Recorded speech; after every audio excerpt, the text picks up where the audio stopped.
होता वही है घर जहाँ डर हो ना फिकर, मिट्टी की जहाँ आए खुशबू,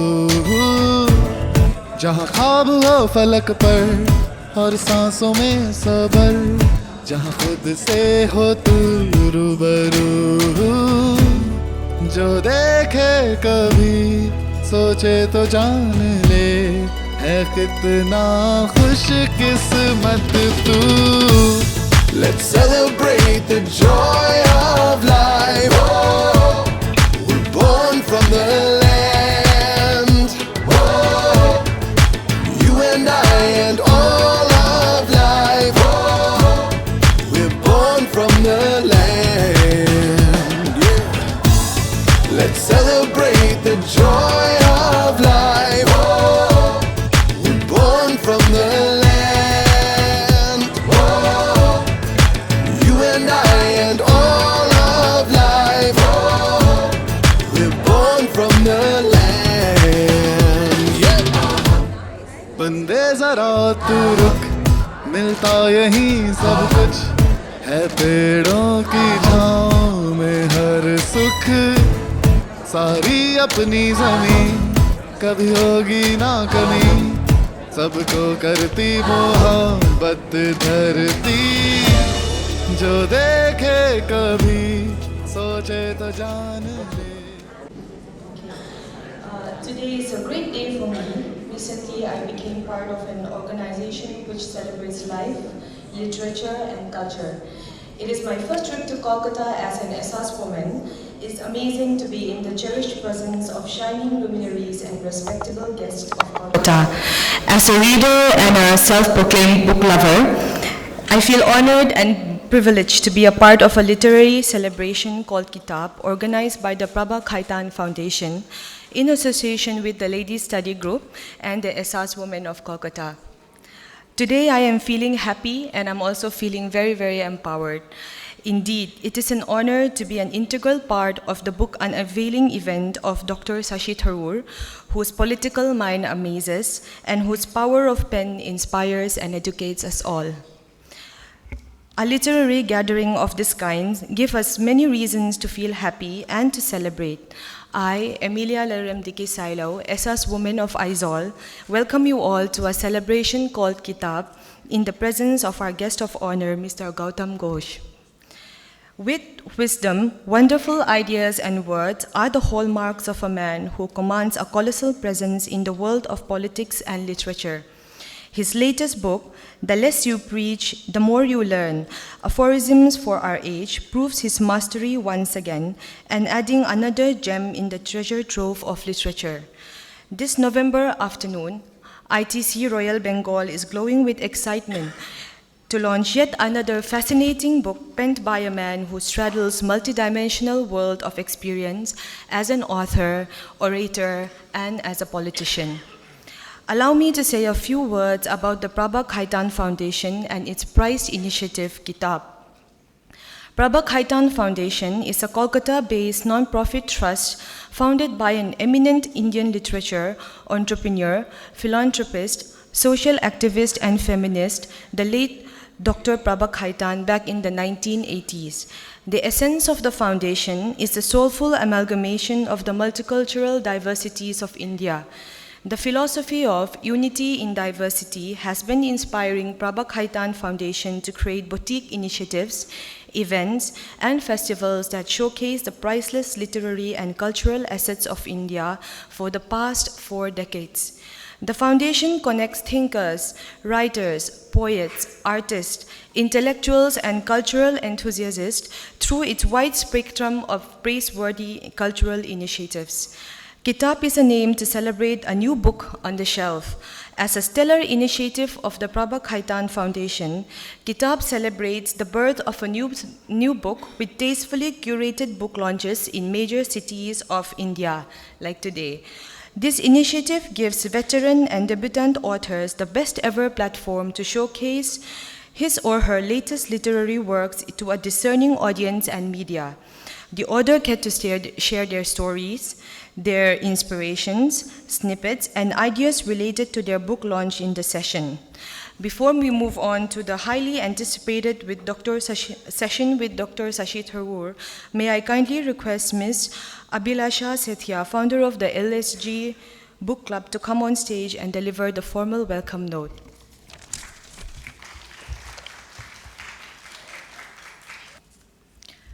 Thank you, Ms. Amelia. Good afternoon, everybody. It's delightful to be a part of the amazing literary event in the City of Joy, which cherishes deep love for literary creations and celebrates prolific writers. I take this opportunity to welcome you all to a star-studded Kitaab event in Kolkata on behalf of the Prabha Khaitan Foundation and the Ladies Study Group. Today's event is supported by Shree Cement Limited as their CSR initiative. We are delighted to unveil Dr. Shashi Tharoor's latest literary creation, The Less You Preach, the More You Learn, aphorism for our age. In the august presence of the guest of honor, Mr. Gautam Ghosh, calls for celebration.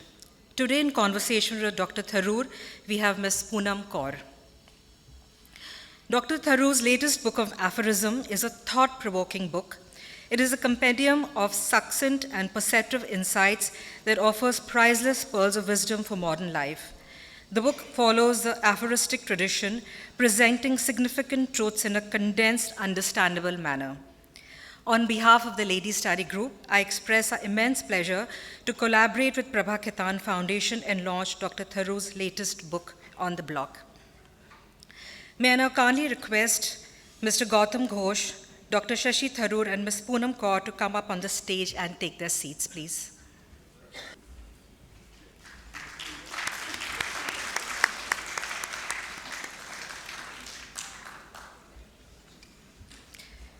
It's my pleasure, privilege, and honor to introduce guest of honor, Mr. Gautam Ghosh, Dr. Shashi Tharoor, and Ms. Poonam Kaur. Mr. Gautam Ghosh's presence as guest of honor is truly special. He's one of the finest filmmakers. His craft has never been limited by sets of standards of genre, form, and language. His cinematic excellence has fetched him numerous awards, including National Film Award for his Best Direction for Padmanabhan Maji. It's a pleasure to have you amongst us. Words fall short as I take the privilege to introduce Dr. Shashi Tharoor. Dr. Tharoor is a man of global eminence. He truly straddles multiple worlds of experience. His command over the world of Indian bureaucracy, diplomacy, and politics is unparalleled. He is a highly erudite person and is a writing genius. He is a prolific author, and his bouquet of literary creations include both fiction and non-fiction. Dr. Tharoor is also a recognized authority on India, especially regarding his recent economic transformation and future prospects, globalization, freedom of the press, human rights, literacy, culture, foreign affairs, and many more. His columns, articles, and reviews on the various issues of India and global world are enriching and thought-provoking. Dr. Tharoor, we are honored to have you in Kolkata. In conversation with Dr. Tharoor is a notable Indian actor and politician, Ms. Poonam Kaur. Ms. Kaur is a social activist, poet, and actor, an expressive individual who is highly passionate about upliftment of society and works to promote social causes. She's been working constantly with a view of preserving the Indian heritage, promoting the Indian cultural talent, and presenting in front of the world. It's a pleasure to have you with us. Without further delay, I request Ms. Silo to come up and continue with the proceedings of the event. Thank you.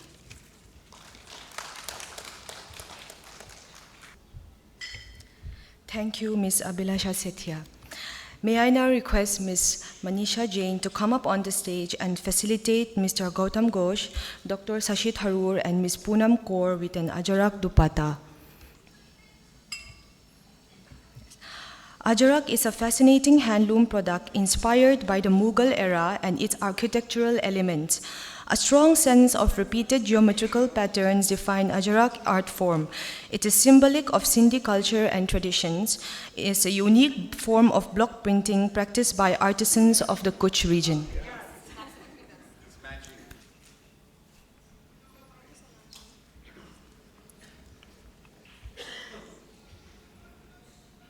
Now, may I request Ms. Abhilasha Sethia, founder of the LSG Book Club, Ms. Preeti Kapoor and Ms. Anuradha Kanoria, who are LSG governing body members, Ms. Bashabi Fraser, notable educationist from Scotland and an associate of the foundation, Ms. Anindita Chatterjee, executive trustee of the Prabha Khaitan Foundation, Ms. Shafali Rawat Agarwal, SS Woman of Kolkata, to come up on stage and join Mr. Gautam Ghosh, Dr. Shashi Tharoor, and Ms. Poonam Kaur for the book launch.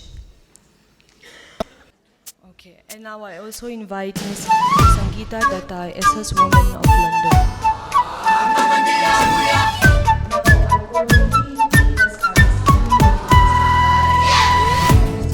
होता वही है घर जहाँ डर हो ना फिकर मिट्टी की जहाँ आए खुशबू जहाँ ख्वाब हो फलक पर और सांसों में सबर जहाँ खुद से हो तू रूबरू जो देखे कभी सोचे तो जान Gautam Ghosh to share his thoughts on our newly launched book.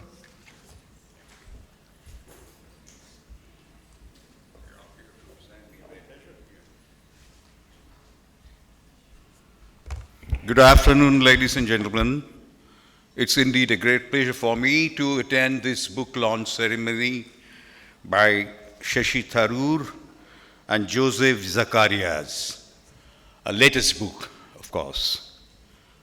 I have a kind of a habit to go to the airport bookshop while flying to any destination. So I buy a book which you can read in the flight, and eventually it becomes a kind of your collection for your personal library. To my surprise, most of the time I go to the airport and I found a new book by Shashi Tharoor. That's amazing. At least, gap of few months. He's a prolific writer, thinker, and I think, his books are history buffs' delight, as well as he's a great social commentator, a brilliant writer and thinker. I became the fan of his writing after reading India, Midnight, to the Millennium and Beyond. I believe I read it in 2008 or 9. And then the rest is history. The new book actually has composed aphorisms. It's a very interesting literary form. And along with the debut writer, Joseph Zacharias, I think his first book, I guess. It's very interesting, very interesting. It's a kind of a companion. You can read, you can carry, and in the process, you get inspired and enlightened. Wonderful book, full of wisdom, and really, really profound. And the last chapter about India is very relevant for obvious reason. Very, very relevant now. So my best wishes to the writers, the illustrators, excellent illustrations, and of course the publisher. And thank you, Sri Cement, Prabha Khaitan Foundations, and others who have organized this wonderful event. Thank you very much.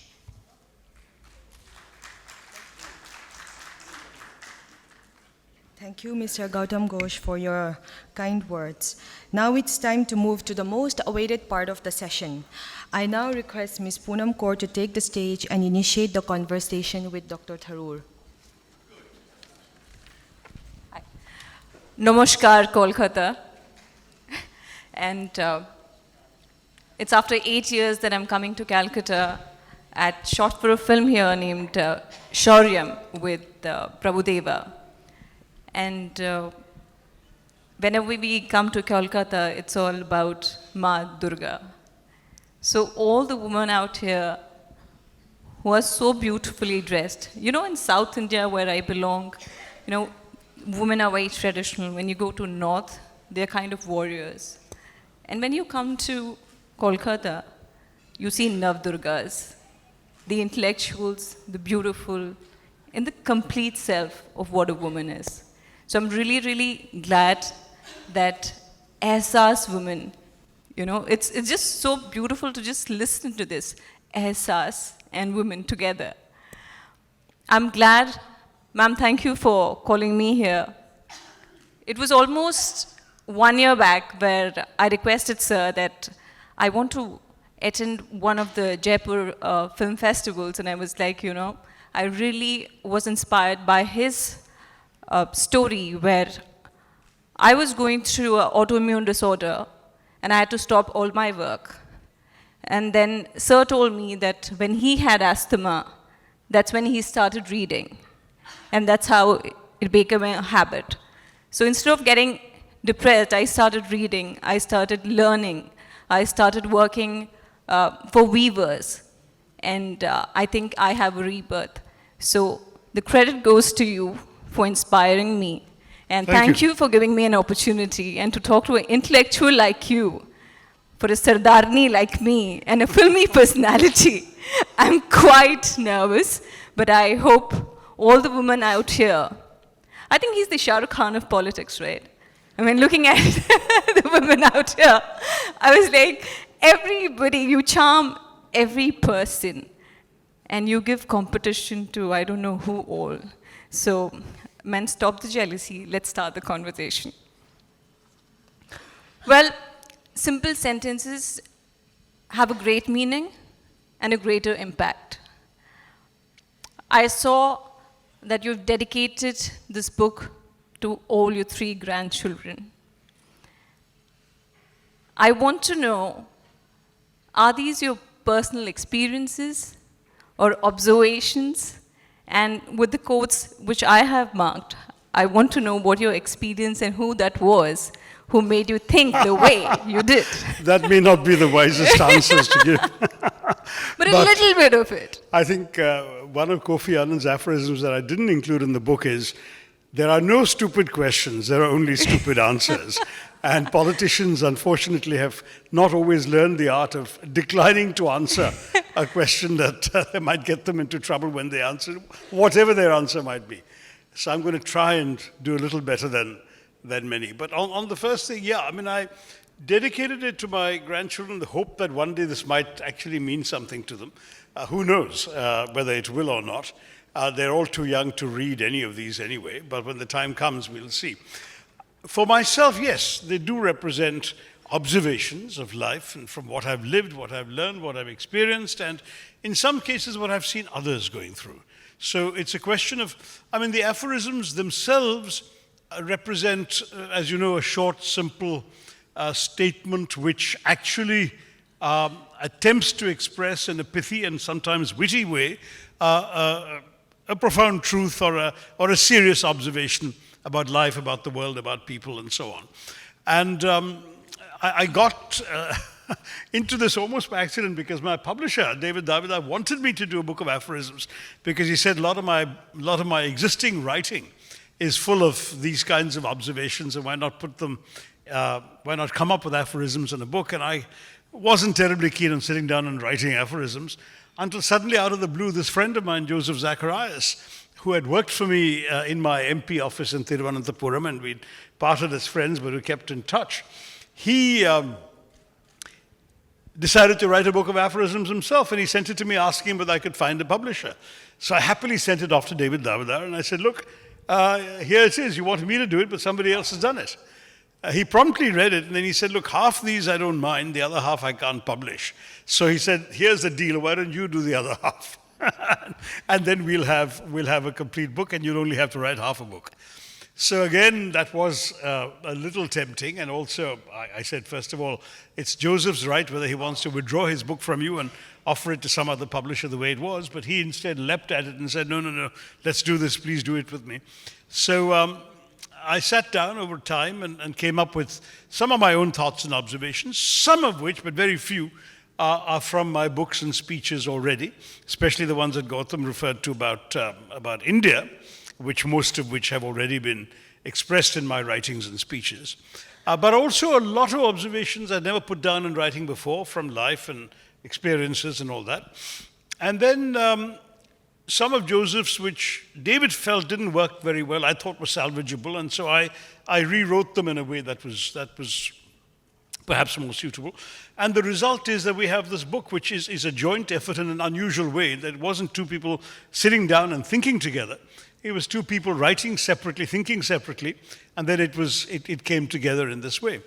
I might add that when it came to the publisher decided to put a little code little key at the end. So there is a page and a bit in which David has listed all the aphorisms I wrote, all the aphorisms Joseph wrote by numbers. Yeah, the odd numbers and those that were jointly done. Yeah. And that's fine, because if anyone is ever curious, because if I'm asked to account for some of Joseph's somewhat eccentric observations, I can always say, look, this was his, check, it's not mine. And sometimes where I can stand by something, I will do so. So fire away. I went through the whole book, and then I marked quite a few of them, and half of them was like, oh, I'm going to ask this question to sir. And I was like, oh, from here I'm going to get some secret of his life. And then I go and see, oh, that's a Joseph quote, so I'm not getting anything from here. No masala. So we filmy people need Actually, masala. Sandeep even said, the head of the foundation, why not bring Joseph over? But I don't think Joseph was terribly keen. He's battling some health issues right now. So you've only got me. But some of his stuff I can talk to as well, because after all, the book carries both our names, so we have to stand by it. And if something has been expressed by Joseph in a way that I wouldn't have expressed it, I'll say so, but we obviously have to take ownership of the whole book. Oh, you're not getting the point. I was trying to dig into why did you write what you wrote. I really don't know who Joseph sir is, but with all the due respect, I was enough. just curious. Yeah. Okay. As you started about Kofi Annan, and he says, never hit a man on the head if you have your fingers between his teeth, and it's by you. That's actually a Kofi Annan wisdom that he said to me. It's a great line, never hit a man on the head if you've got your fingers between his teeth. Yeah. What will happen? Obviously, your fingers will get bitten off, right? So, in other words, and this he came up with at a time when one of our permanent members of the Security Council at the UN was being a bit unreasonable and even a bit unfair to him. And I said, look, why don't you just call them out on this and just say, this is the background or this is what happened. And he said, never hit a man on the head when you got your fingers between his teeth. Namely, we can criticize that government today, but we need them on 10 other issues tomorrow. And therefore, we can't afford to antagonize them, because we will lose far more than we will gain by hitting them on the head. No, when I actually read that, I was just thinking of Modi ji. I don't know why. And I was just thinking about ED and IT. About? About Modi ji. So, and I was like, maybe this is a political experience more than anything There may else. be some politicians who've got their fingers between his teeth, but I don't think I'm in that position, so it's all right. Okay, I'm not getting any masala. Okay, I don't know if I really would agree to this. The easiest thing in life is letting go. It is also the hardest thing. I think letting go is the hardest thing. Don't you think so? I mean, is it the easiest thing? I'll tell you why it's easy, because often it takes very little effort to just give up, letting go. But then it's hard, because anything that's important enough for you to make a conscious decision to let it go can also leave you with lots of lingering regrets, associated issues, problems, pain.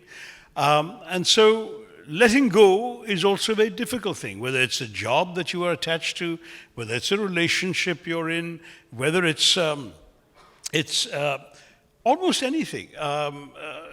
For example, many of you must have been through the experience of your children growing up, and suddenly, you've been used to telling them everything they should do and not do, and then one day, suddenly you realize you've just got to let them go. And you'll be biting your tongue sometimes because they're doing things that you feel are going to hurt them, but you don't want to be the one that comes in the way. And that's why I said, the easiest thing in life in some ways is letting go, because there's nothing to do. You just say, go. But it's also the most difficult thing, because all of these associated complications. that we all experience emotionally when we let go of something that mattered to us. Does it get easy with the age? Because letting go is still not okay with me. I mean, it's hardest. No, it's not. Understand? I don't think it gets easier with age or with anything else. Okay, the next one. I'm sorry for all this confusion because we were supposed to have Sir a little early and discuss all that we are right now. But I think Sir's flight got delayed and all of this is last moment. So unrehearsed, the best kind. Unrehearsed, and I had a lot of questions, but I'll try letting go of my ex, though. Yeah, okay. They advise us that we should not die before we actually die. But the problem is that dying is really a living thing. Explain. Again, that's a joint one. It was Joseph's idea, but I phrased it that way. The fact is that death and life go together, right? I mean, we're born with a death sentence. There's nobody on the planet, unfortunately, who's not going to die. Many people live as if they will never die. And in some ways, there's a lot to be said for that. Get the most out of every day you have because you don't know which the last one will be. And then in that sense, dying is a living thing because dying will come one day when you're living. There are others, and I'm sorry to say that's true, particularly of some of our senior citizens in our country, who reconcile themselves too early to the prospect of death and essentially stop living. And that, to my mind, is a great pity because just as somebody in their prime of life may have no idea that there will be no tomorrow because something horrible is going to happen today, somebody who thinks they're old and past it may have 20 years ahead of them, and they've wasted those 20 years essentially sitting around convincing themselves that death is imminent. And therefore, the important thing is to recognize that we need to live, it seems to me anyway, until one day we no longer do. And then that's not something that we've decided, it's happened. And at that point, we're gone. But till then, let's live. I know, this is very schooly. I'm like kind of trying to get, why did you write what you wrote? But yeah. Let me just tell this, like he's talking about living, and I'll tell you the experience which I've had at your place. And I walk into his house and ask for a signature because I'm doing a zero GST campaign for weavers. I think there shouldn't be any GST for weavers. And there comes a lady and she says, "Oh, you're dressed in a Kerala sari." And that's Lily Tharoor for you at the age 85. She comes and she says, "You're so artistic, you're so nice." And then she speaks to me for half an hour and says that you don't have to give up. You need to act. And when you're talking about this, I'm thinking of her. Until the age of 82, she was driving. And I was trying to kind of help her move from here to there. And she said, "You don't have to do that. I'm doing it." And the woman she is, and I think that was a point of time, your sister was also there, and you were launching a book on her name. And I got the opportunity to spend time with her. And I should tell you that all of this, which is of Shashi ji, is inspired by a woman named Lily Tharoor. And I've seen it with my eyes. And she lives life, even at 85, like a queen. So please clap for her. She's amazing. That's very sweet of you, thank you. She'd be even more grateful that you reduced her age by a couple of years. No, but that's the experience which I'm sharing, because when you're saying things, when people are inspired by you for the way you are, the lady gets up at 6 in the morning and right in front of her are 5 newspapers. And she's going through everything. And then she says, "Poonam, I have to check my email." And I'm like, oh, I don't do this. And the discipline that she has.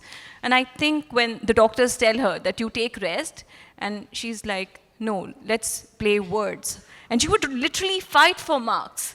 And I'm like amazed that how beautifully your family is and how amazingly they live here. I mean, the way you are is mostly because of Lily and the way your family is, and thanks for that. Thank you. Matters of faith. If you know the truth, don't reveal it Otherwise, you will have to spend all your time lying about it. That's Joseph, and he spent a while in the Delhi bureaucracy before retiring prematurely and going back to Kerala, where I discovered him. But some of these insights, don't reveal the truth if you know it. That's not me at all. I'm revealing the truth all the time, which is not a good quality in a politician. But his advice is, keep quiet, because otherwise, once people realize you know the truth, they're going to try and get it out of you and have to spend all your time concealing it, which is a typical Delhi bureaucratic insight, I think.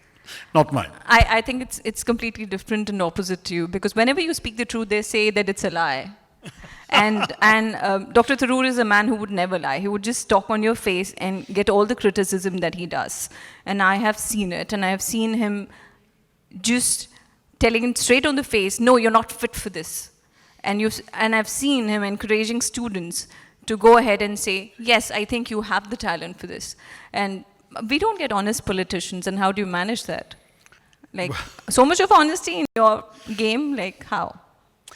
I think, honestly, sometimes you need to be a bit diplomatic about the truth, because you don't really always want to express unsavory truths to people who are not prepared to absorb them. And so there are ways in which other things can be said. I mean, there's the Western expression, the white lie, doesn't mean what the expression means here. White lie in America or England is a lie that doesn't hurt anybody. Sometimes in India, people say white lie when it's really a blatant falsehood. It's not that. A white lie in the West is one that you say that doesn't hurt anybody. And I remember President Carter's mother, Lillian, who, like my mother, was a very feisty lady in her 80s, was interviewed by somebody who was very skeptical about President Jimmy Carter going around saying, I've never told a lie, I'll never tell a lie, and so on. So they asked the mother, do you really believe your son has never told a lie? And she said, oh, he's told a couple of white lies, I'm sure. So, the reporter was very satisfied. She admitted he's told a lie. Give me an example of one. So the mother of President Carter said to the interviewer, well, for example, when you arrived today, I told you I was pleased to meet you. So what is the... I would not really go where I want to, but let me just put it in a diplomatic way. What is the biggest lie you told to a politician or a mate?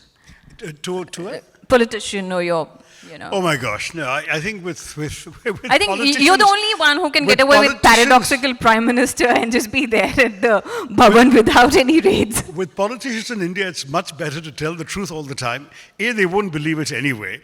And B, you don't have to then keep your lies straight. Because if you told the truth, then if somebody else asks you to cross-check something, you are saying the same truth. Whereas if you told a lie to one person and he's repeated it to another person, that person comes to you and asks you about something and you tell them a different lie or tell them the truth, and the whole story becomes confusing. So in life, as in politics, it seems to me simplest to just say the truth all the time. You won't have to take any great trouble to keep your story straight. Biggest lie you told to a politician?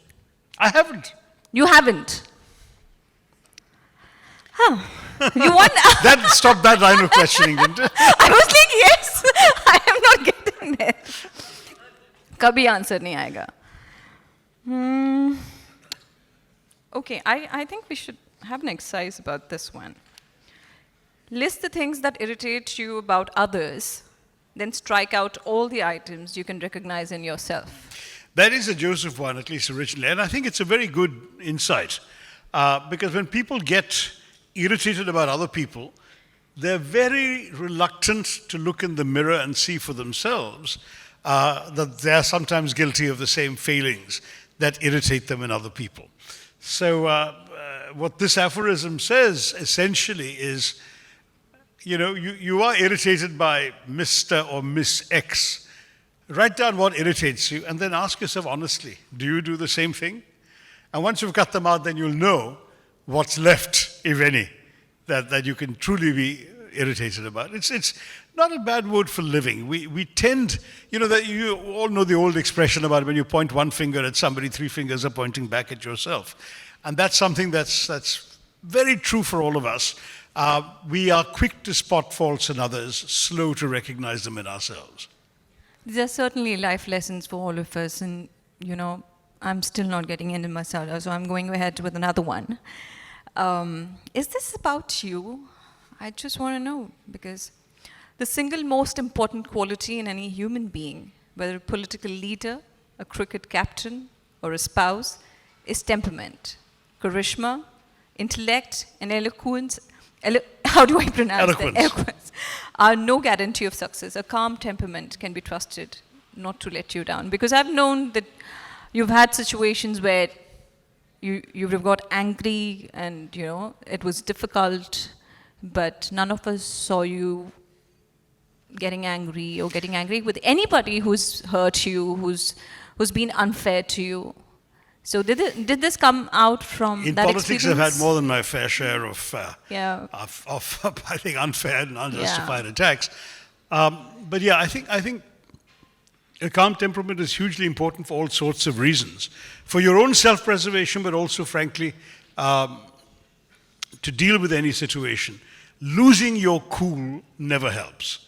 Never helps. And it seems to me that people who allow themselves the indulgence of just getting angry and losing control of themselves have actually done more damage to themselves than to whoever they're angry with.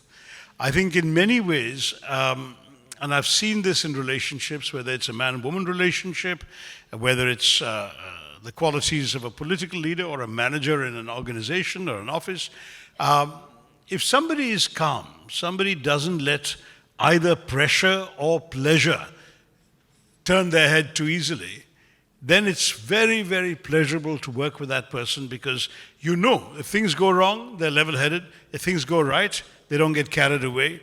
And at the same time, you're able to get things done together with them. That, to my mind, is a very, very important asset. And sometimes, you know, you may be totally attracted to somebody whom you think is perfect for you, and then suddenly when you see them, when they've lost their cool, you realize, oh my God, is this the person I thought was perfect for me? And this is something which many of us, I think, need to reflect on. I do believe that for any of these situations, in politics, work life, marriages, whatever, temperament is key. It really makes a huge difference. And this is something that has come out of long observation and experience. Yes, I agree with it completely, but a politician talking so much of sense is like a little surprising to me, because when we look at the parliament today, all that you see is people angry, agitated, abusive, and the more abusive you are, the more successful you get in nowadays situation. So if you're still practicing, and if your friends, your colleagues, who I know are practicing this, I think it's amazing. Because in a world which is filled with negativity, anger, abuse, and that's what is used as a weapon of, of war, of power, of politics.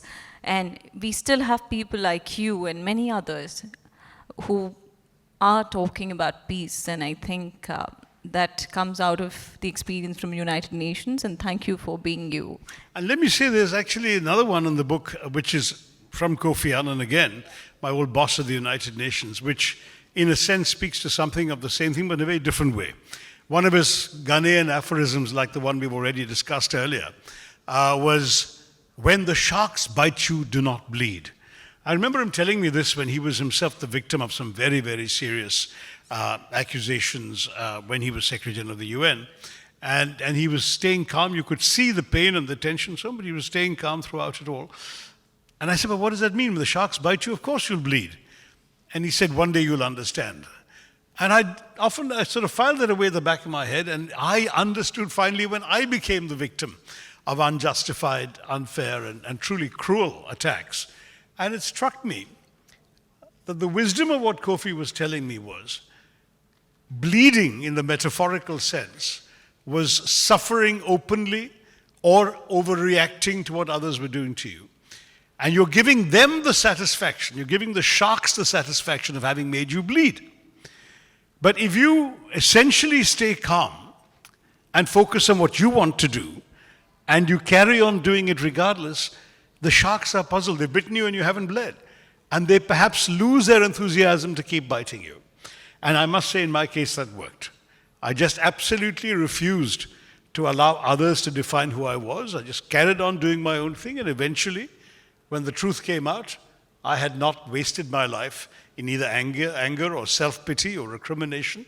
I had just gone ahead and lived my life, and that's exactly Actually, what Kofi's wisdom was. Actually, And that again is a matter of temper. no, I was about to come to that, but he needs a huge round of applause for this because I've seen him really being calm and in the most evil time, and where people would just encash on this. And I don't know if I can say this because one of the days I was speaking to Mr. Amar Patnaik, and there was a discussion which was happening in a room of MPs, and he's like, do you know, in this world today, where everybody and everything is sold for money, Dr. Tharoor was offered crores of rupees, and just for his ideologies and principles. Even on threats and abuse, he didn't shift and he stayed calm and he stuck to his principles. And we all know what we're talking about. So, sir, I'm like totally inspired, and I know that you've been offered so much, and when you rejected the offer, so much went against you. And I think that really is true courage. So please, so I want to really clap for him. You're very sweet. Well, look, the truth is, I think for every one of us in this room, there are some things that are beyond price. Yes. And your integrity, your honor, your values, your beliefs, all of those things, people can't put a price on them. With what's going on in our states, in Telangana and Andhra Pradesh right now, I think everybody's jumping from here to there. And the first generation of politicians, or politicians like you, or humanitarians like you, or a combination of a politician and humanitarian is very, very rare. I have always told you this, requested you this, and people like you and somebody who I truly admire, Manmohan Singh ji. I always thought that you need to have institution named on his name. It is just not the book, because he is very rare. Manmohan Singh ji is very rare. And we have limitations not because you don't want to do anything, but the others don't want you to have your own legacies and name written on institutions, and we have names of humongous politicians just writing without any content. So one day, it's my dream to see an institution, a library, or something on your name which defines you with your principles. Today, another Fortunately, one. if it's after I'm gone, I'll have nothing to do with it, so somebody will have to have the idea and follow through. But thank you for the thought. No, please don't say that. Here it is. Aspire to set up institutions, not to run them. Yeah, that again is a Josephism. Aspire to set up institutions, not to run them. And I think the logic of that is that people with the vision to set up an institution are not necessarily the best people to manage or administer them. I'm not sure that's entirely true, because I've seen some institutions set up by people that have, in a sense, define their success because of the person who set them up. But it's also true that a number of major institutions in the world today were set up by visionaries who then got fired by their own boards. You've just seen in today's news the OpenAI AI chief, Sam Altman, has been fired. We know that Steve Jobs was kicked out at one point from Apple. Tagore was kicked out of Shantiniketan, right, by the Modi government, but by then he was long gone, so he may not mind too much anymore. But anyway, the courts have brought him back. But that's the sort of thing that, but in the case, unlike the case of Tagore and many of the other cases, arguably the institutions did better after their founders left, because new people who may not have had the brains to or the vision to set up the institution, but had the capacity to run them better, were able to take it to great heights. That's the possible argument. And we're seeing this certainly in the private sector. I mean, the chap who invented Uber got kicked out of Uber. There are lots and lots of people where the institution exists and continues and thrives, but the individual who set them up has been defenestrated, to use one of my favorite words, thrown out of the window. I just want to know that, this is like one-way conversation. If there are ladies who would like to ask him question about something, they can raise their hand. Because he's Shah Rukh Khan of politics. I'm just joking. So if you have anybody who wants to ask a question, how cute, come. So one of my questions was regarding the title of this book. That was my last question, don't take that. Let him ask it. Let him. You'll get your answer anyway. The less you preach, the more you learn. This contradicts the contents of this book. The very content of this book is advice to the new generation about how to handle society. So why did you choose this particular title? I'll tell you why. Because in fact, these are meant to be observations, not preachings. They're meant to provoke you to think about what the observation contains, and you are free to agree or disagree with them. Even as I said, I disagree with some of Joseph's observations, but they're there. And the idea is to provoke thought. Whereas those who preach are convinced that they know all the answers, and they're telling you what's good for you. We're just saying this is what we have noticed about the world. Now you may agree, may disagree. But those who don't spend all their time giving other people lessons, they will learn much more because they'll have the time to listen, to read, to absorb what other people are also going through. And that's why the less you preach, the more you learn. I found this rather similar to the Bhagavad Gita. There are two ways in which you can look at the book. First is from Arjuna's perspective. He had a very open-minded perspective. He wanted to learn more through it. And the other one was Dhritarashtra's perspective. He followed cynicism. He criticized the book. He listened to what he wanted to listen, and he wanted to criticize Krishna for his actions. It's an interesting observation. See, Arjuna is assailed by doubt and uncertainty, right? I mean, he's got to go on this war. That's his dharma. But the problem is that he's going to have to be fighting against and perhaps killing his cousins, the people he's grown up with, played with, shared a life with, shared kinship with, blood with. And he's saying, how can I do that? How can I possibly see all these friends and cousins and relatives on the other side and kill them? And Krishna's basic lesson to him, there are many, many lessons in the 18 Parvas, but his essential lesson is do your duty, do your dharma, do what is right. Don't think about the result. Because your job is to do this, to defend dharma by going and conducting this war. Now from Dhritarashtra's point of view, he's on the other side. He doesn't particularly want Arjuna going and killing his descendants, right? So you've got different perspectives, and that's the honest truth about life is that very often what you understand depends on what your assumptions are.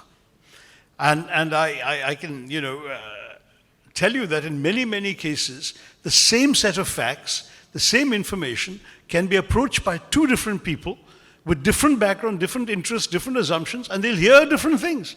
One of my favorite stories, I've told this many, many years ago, but not recently, so I'll inflict it on all of you, is about when the American agricultural expert comes to India during the Green Revolution, and he goes and visits an Indian farm. And he's come from Kansas or one of these prairie wheat field states where the lands roll on for miles on end. And he's come to India where you know how much population we have and how all the farms are divided into rather small slots. And this American is taken to Punjab, to one of Poonam's tribesmen, a good Sardar farmer, who very proudly shows him his land. And he says, my land goes all the way up to there, up to that highway. And the American looks and he sees what looks to him like a dirt road. He says, okay. And then the Sardar says, and my land goes all the way to that irrigation canal. And the American looks and he sees a trickle of water. And then the Sardarji says to him, what about you? Now the American, as I said, has come from this vast Midwestern state. So he says, well, in the morning I get into my tractor and I drive 3 hours to the northern boundary of my farm. And then I take a sandwich or a drink, and then I drive 2.5 hours to the western boundary of my farm. Then I break for lunch. Then it's 4 hours down to the southern boundary of my farm. And at sundown, it takes me another 2.5 hours back to the ranch house. And the Sardarji nods and says, I know. I too used to have a tractor like that. So you see, the facts are what they are. The assumptions through which the person is hearing the facts are different. And that's the important thing to understand about many of these things in life, is that your question was a fabulously intelligent one, and I'm very impressed. How old are you, by the way? I'm 12 years old. My word. Well done. What's your name? My name is Vatsal. Vatsal. Vatsal. Vatsal. Oh. Vatsal. Vatsal. Okay. Vatsal. So listen, the truth is that you've asked a very perceptive question, but you have to now ask yourself, what was the assumptions from which they were approaching the same text or the same preaching, if you like, and what were the needs? Arjuna is approaching this from a point of view of getting an answer to his existential doubts. Dhritarashtra is interpreting this as something that is going to affect his life and his descendants.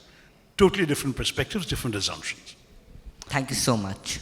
Well, we have to fight a war for peace. Isn't that a paradox in itself? That is big, that is paradoxical, and that's one of the great challenges of United Nations peacekeeping. Yeah. You send soldiers out to enforce a peace, and sometimes they have to break the peace in order to enforce it.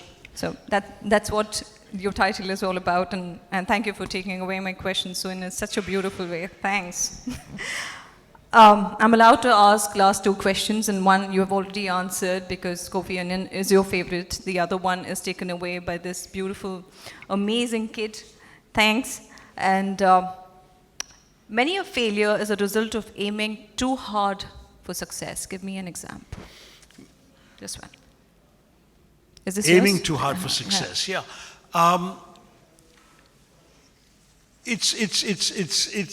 You can apply that to almost any area of activity. You know, somebody in your profession, on a theatre stage or in a cinema set, who wants to do everything perfectly and obsesses too much over details and loses sight of the larger picture. So they've got every fine little detail right, but the movie as a whole fails with the audience. That's an example of that. Or somebody who studies too much, too hard for an exam, and when they get there, their mind is so full of irrelevancies that they've studied, they don't have the clarity to answer the questions that are actually there in the exam paper, and so on and so forth. So you can prepare yourself to do what needs to be done, but if you strive too hard for success, you can end up actually provoking a failure. But it can apply to almost any walk of life.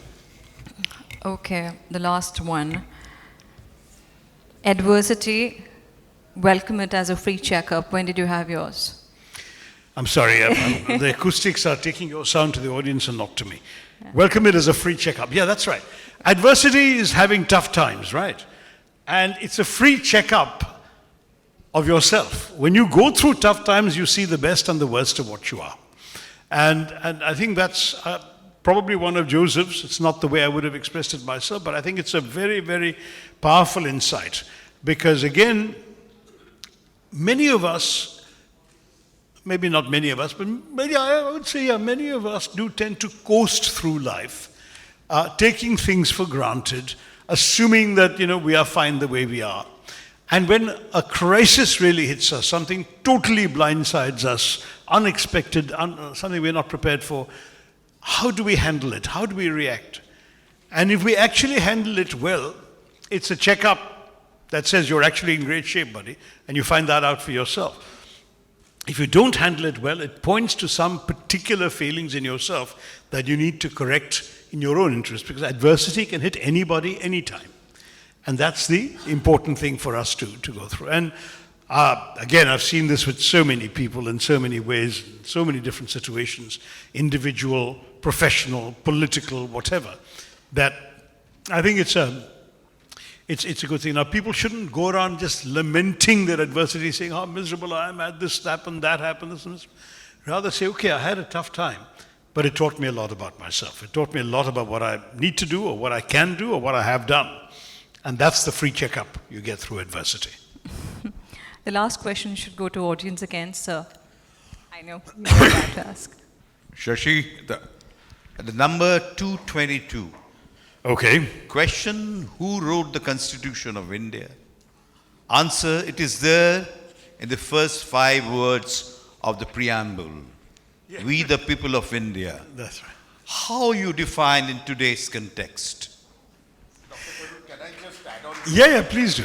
You're sitting right next to him, so you can grab the mic and... Thank you, Dr. Tharoor. My question was also the same one. Firstly, I just had a glance. I could do a glance of a few pages. I find a lovely variety. There's a particular line about friendship that I would rather lose out an argument to a friend rather than losing a friend. A lovely one. But coming to this portion, which... Yeah. The one which Gautamda pointed out right now is what I wanted to ask you also, so coupling up. you have said this about the Constitution being written. It's in the first 5 words, by the people of the country. There's another point where, another approach, where you say that democracy in this country is not what happens every 5 years, but what happens in between. These two, saying right up, do they contradict or supplement? And do you feel it necessary that they should be elaborated under the times of mediocrity that this country is celebrating? Right. Thank you, both of you, for those questions. I mean, I must say, I would perhaps rather immodestly refer you to my book on Ambedkar, which discusses some of these issues that came out. In fact, there was a Prabha Kaitan Foundation launch of that book last year in December. What I will say, frankly, is that the Constitution, every country's Constitution is written obviously by, if you like, a select few, an elite, legally qualified, etc., politically representative, and they write it. So we say the people of India. But they are empowered to do so by the fact that they're acting in the name of the people of India and in the interests of the people of India. That's the whole logic of it. And when I say that democracy is not just free elections, but what happens between them, I'm actually making the point which in a different way has been made by the famous Swedish VDEM Institute, the Varieties of Democracy Institute, which last year downgraded India from a democracy to an electoral autocracy. That is, we elect our leaders freely, but then they behave like dictators. That's what an electoral autocracy is. So what the message that I would like to give people is that the entire system of democracy is enabled by the Constitution, and the Constitution creates it in your name. Every one of you has as much right to want to protect that Constitution and to speak in its name as anybody who's been elected to office under it. And I'm afraid that in many ways, Jayaprakash Narayan's old comment in the 1950s, that democracy has become a process of the sheep electing their shepherd every 5 years. That is the warning line from him that I think we have to keep up in front of us in order to ensure that we don't allow that to happen to us. Now, I understand what you're saying about present times. This is not a political platform, and you know where I stand. I do believe that there are some genuine concerns in our country's politics today about the way in which some of these things are being, if not abused, at least diluted in their impact. And in some cases, very frankly, quite deliberately, the letter of the Constitution is being preserved and the spirit is being strangled. I mean, you're seeing, for example, a number of the autonomous institutions set up by the Constitution, the autonomy is being hollowed out. Everything from the Reserve Bank of India to the Election Commission to the Information Commission, whatever, a lot of these things, the way in which the government is functioning, have taken out the autonomy from these institutions. Similarly, we are seeing the free press that used to pride itself upon bringing down governments, including my last government, the government of my party last. That free press has been either cajoled or cudgeled into a sort of shameful conformity. And we're seeing this every day. So where are the independent institutions outside of government that are meant to keep the government accountable between elections and to uphold the spirit of the Constitution? I think each of us has the right to ask that. Each of us has the right to demand that those institutions do more work. And frankly, each of us has the right and the duty to do our part to ensure that Constitution works. Ambedkar said it so beautifully. He said, however well written a Constitution is, it all depends on the people who will work it. And however badly a Constitution may be written, if the people are good, then the Constitution doesn't matter how bad it is. So the problem for us right now is we have an excellent Constitution. We have it being run by people of bad faith, and the people in whose name it was written need to do more to claim it back for themselves. That's amazing. For the title of this book, as soon as you enter Sir's house, you would see Bhagavad Gita. You would see 6 o'clock in the morning, there's a puja done at home. He treats everybody equal. And he's somebody who can teach Hinduism for the way he is and what he practices, which is peace. And I'm sorry, it is a little political note. And the way you're saying, the less you preach, the more you learn. I think nowadays the preaching of Hinduism is all about earning and not about learning. Not about learning. So you practice what you're saying, and we learn a lot by knowing about you. So I'm glad that you gave me an opportunity, and you're a true Hindu who can actually teach a lesson to a lot of Hindutvavadis who are just talking rubbish. So True Indian is good enough. Thank you. Thank you very much. thank you so much for giving me this opportunity, and thank you that I was a girl who ran to you and said, can you please give me an autograph, and are we going to get Kohinoor back? And today, to sit with you, to be encouraged by you, to get support from you for my weavers' cause, I think I'm humbled, I'm honored. Thank you each and every person over here. Thank you all the beautiful ladies. Thank you Kolkata. Thank you Prabha Khaitan Foundation. Thank you. Thank you, Ms. Poonam Kaur, and for the conversation. Maybe she didn't get a lot of masala like she wanted, but I think we got a lot of wise words from Mr. Tharoor, and let's give him another round of applause. I would like to share a short personal story. So, Dr. Tharoor recently visited Aizawl, Mizoram, which is my hometown. I don't know if it's his first time in, was that your first time in Aizawl? Yeah, so that was his first time in Aizawl. And politics aside, we just had our elections. He was there to campaign. But politics aside, I've never seen so many youngsters, professors, lecturers take leave from the university and line up to meet a political figure like him. We've had a lot of other political leaders come to Mizoram. We had Rahul Gandhi also, he came. But I've never seen someone draw a crowd like he did. And I think he must have signed at least like 100 or 200 books, was it? And I can also say that he is quite a good singer, and he was also singing with the local singers, so I think he can add that to his resume. With all his achievements that he has achieved so far, I hope, Dr. Tharoor, you're just getting started. I hope we will get to read many, many more books from you in the future. Every session needs to end with good words of good note and gratitude. So may I now invite Ms. Inu Bala, LSG Executive Committee member, to do the honor of delivering the formal vote of thanks on behalf of the Prabha Khaitan Foundation. Thank you. Good evening, everyone. It was such a fascinating session.